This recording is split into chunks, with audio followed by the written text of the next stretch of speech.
20. august on taas iseseisvumispäev.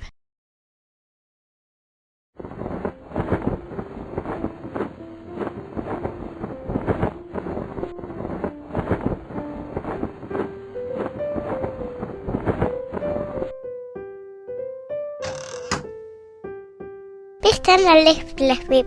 Poisid, täna on taas iseseisvumispäev.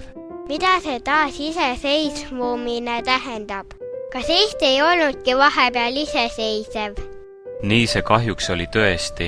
Peaaegu pool sajandit valitses Eestit võõras riik, Nõukogude Liit, mis saatis siin palju kurja korda. See oli aeg, mil inimesi kiusati taga nende mõtete pärast. Poodides polnud sageli tavalist toitugi müügil ning inimesed ei saanud omaenda maal vabalt ringi käia. Aga teie, poisid, olete sündinud vabas Eestis.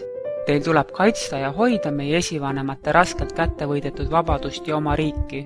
Muidu võib see ühel päeval lihtsalt käest minna. Mina hoian. Väga tubli, Jass.